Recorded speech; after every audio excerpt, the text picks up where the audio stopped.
की खबर में आज हम बात करेंगे ऑडियो लीक कमीशन, जिस पर हमने कल भी बात की थी। उसमें नई पेशरफ्त क्या सामने आई है कि इस्लामाबाद हाई कोर्ट ने जो ऑडियो लीक तहकीकात के लिए कायम कमेटी की तश्कील के खिलाफ एक दरख्वास्त आई थी, उस पर जो साबिक चीफ जस्टिस हैं सार, उनके बेटे की तलबी का समन जो है वो मुअत्तल किया है। मजीद क्या कुछ रहा आज समात में, हमारे साथ मौजूद है नुमाइंदे खुसूसी जुल्करनैन इकबाल। जी जुल्करनैन, बताइएगा, कल भी एक दरख्वास्त आई थी साकिब निसार के बेटे के हवाले से। आज उनकी तलबी का जो समन मुअत्तल करने का तहरीरी हुक्मनामा जारी किया गया है, क्या कुछ हुआ आज इस्लामाबाद हाई कोर्ट में? देखिए, जो हुक्मनामा 7 सफ़हात पर मुश्तमिल जारी किया गया, उसमें अहम बात यह है कि अदालत ने जो अदालती मुआवनीन है, सीनियर वकला, उनको मुकर्रर किए। एतजाज़ हसन को कहा गया है कि वो इस इशू के ऊपर अदालत की मुआवनत करें।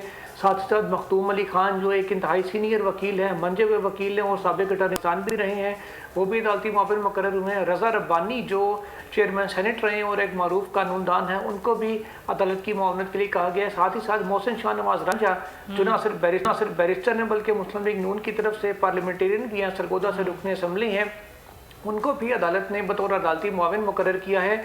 और इन 5 सवालात फ्रेम किए गए हैं अपने तहरीरी हुक्मनामे में अदालत की जानिब से, जिनमें पहला सवाल ये है कि क्या किसी प्राइवेट शख्स की जो कोई भी वो काम करता है, इकदाम करता है, उसकी इंक्वायरी या उसकी इन्वेस्टिगेशन ये जो पार्लियामान है वो कर सकती है या नहीं, और क्या पार्लियामान के जो रूल्स हैं जो आइन के तहत फ्रेम किए गए हैं वो किसी निजी शख्स के मुतालिक किसी किस्म की इंक्वायरी की इजाज़त देते हैं या नहीं। साथ ही साथ एक सवाल ये भी किया गया है अदालत की जानिब से जो तमाम अटॉर्नी जनरल ऑफ पाकिस्तान और मुआवनीन हैं अदालत के, उनसे कि क्या मौजूदा जो कवानीन है वो इजाज़त देते हैं कि किसी के टेलीफोन कॉल्स को टेप किया जा सके या उसके सर्वेलेंस की जा सके, और अगर इजाज़त देते हैं तो कौन सा इदारा है पाकिस्तान में जो ऑथराइज्ड है, जिसके पास ये कैपेबिलिटी है कि वो इन ऑडियोज़ को या किसी की जो टेलीफोन कॉल्स हैं उनको रिकॉर्ड कर सकता है। सही। और एक सवाल ये भी है कि अगर पाकिस्तान के आइन और कानून में गुंजाइश नहीं है टेलीफोन कॉल्स को रिकॉर्ड करने की बगैर जो मजाज काम की इजाज़त के, तो ऐसी सूरत में कौन सा इदारा जिम्मेदार करार दिया जा सकता है ऑडियोज रिकॉर्ड करने का और लीक करने का। ये वो आम सवालात हैं, बुनियादी नौयत के सवालात हैं जो साकिब निसार के बेटे बैरिस्टर नजम साकिब ने अपनी दरख्वास्त में उठाए थे, उनके ऊपर इन क्वेश्चंस को फ्रेम किया गया है। और अब जो सीनियर तरीन वकला हैं पाकिस्तान के, जिनमें एतजाज़ हसन है, मखदूम अली खान है, मियाँ रज़ा रब्बानी है और मोहसिन शाह नवाज रंजा, क्योंकि इनमें से 2 बड़े वकला हैं और 2 पार्लियामेंटेरियंस हैं। एतजाज़ हसन खुद भी पार्लियामेंट का हिस्सा रह चुके हैं, वो भी इन तमाम तर जो पार्लियामेंट की कार्रवाई है उससे भी वाकिफ़ हैं, जो अदालती कार्रवाई किस तरह चलती है उससे भी वो बहुत अच्छी तरह वाकिफ़ हैं। तो ये लोग रहनुमाई करेंगे अब अदालत की और अपना ओपिनियन, इंडिपेंडेंट ओपिनियन किस देंगे तरीके से ये होगा, मतलब रहनुमाई किस तरीके से होगी, और दूसरे अगली समात इसकी कब होगी। और जाहिर है हम देख रहे हैं कि इसमें रोज़ाना एक नई चीज़ सामने आ रही है, तो अब अगली समात पर क्या मामलात आगे बढ़ेंगे जुल्करनैन? देखिए, अगली समात के ऊपर ये जो तमाम अदालती मुआवनीन हैं, इनको अदालत ने कहा कि या वो खुद आकर अदालत में दलाइल दें या फिर अपना तहरीरी मौक़िफ़ भिजवा दें। अच्छा। उनका जो भी मौक़िफ़ है, ज़्यादातर इम्कान यही है कि जो अदालती मुआवनीन होते हैं, बेसिकली माइकस की उराई कहते हैं फ्रेंड ऑफ कोर्ट को, अदालत अपने तौर पर किसी वकील को मुकर्रर करती है कि इस हसास इशू के ऊपर, इस टेक्निकल इशू पर अदालत की मुआवनत की जाए।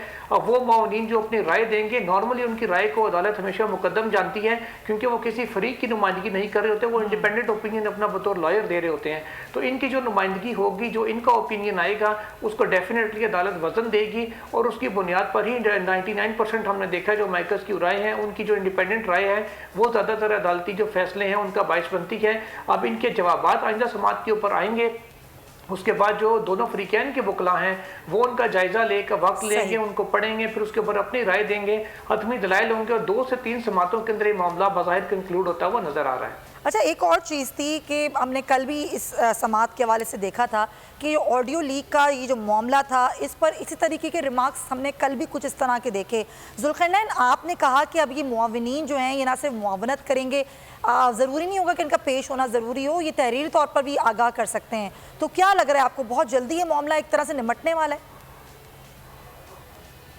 देखिए, अदालती मुआवनीन क्योंकि ज़्यादातर अपना मौक़िफ़ तहरीरी तौर पर देते हैं, बाज़ औक़ात वो खड़े होकर दलाइल भी देते हैं, जैसे मखदूम अली खान है, वो नॉर्मली वो डिटेल में आर्गूमेंट्स करते हैं, लेकिन इसमें शायद वो इतने आर्गूमेंट्स ज़्यादा डिटेल में ना करें। एक आध हियरिंग या तकरीबन 1 से 1.5 घंटा वो ले सकते हैं, तकरीबन 1 आध घंटे के करीब एतजाज़ हसन भी लेंगे, तो आइंदा 2 से 3 हियरिंग्स इसमें लगेंगी। अब अदालत के ऊपर मुनहसर है, अपने शेड्यूल के मुताबिक बहुत शुक्रिया जुल्करनैन इकबाल, हमारे नुमाइंदे खुसूसी हमारे साथ थे कोर्ट, और ख़ास तौर पे ऑडियो लीक कमीशन के हवाले से जिस पर आज अदालत ने एक अहम मामला जो है उसको कहा है कि अदालती मुआवनीन जिनको जिसमें एतजाज़ एहसन एक बहुत बड़ा नाम है, मोहसिन नवाज रंजा और दीगर जो हैं वो मुआवनत करें। देखना ही होगा कि आगे किस तरीके से ये समाअत बढ़ती है। अगर आपको ये वीडियो पसंद आई है तो सब्सक्राइब करें और बेल आइकन पर क्लिक करें। इंतजार था ना, चलो इस बार वो करते हैं जो इससे पहले किया ही नहीं। किस्मत की आंखों में आंखें डाल के जीतना होगा। सब में है शेर जैसी राह, जर्रा जर्रा भी हर कंटेस्टेंट को लगेगा पहाड़। लड़खड़ाना नहीं है, खोल दो अपने पंख अगर आसमान छूना है। अबे लग रहा है ये सब पहले भी कहीं सुना है। एंटरटेनमेंट की गारंटी जनाब, क्योंकि यहाँ खेलोगे कूदोगे तो बनोगे नवाब। खुश रहो पाकिस्तान। खुश रहो पाकिस्तान, बुध और जुमेरात शाम 7 बजे सिर्फ बोल एंटरटेनमेंट पर। सब्सक्राइब करें और बेल दबाएं ताकि कोई खबर रह न जाए।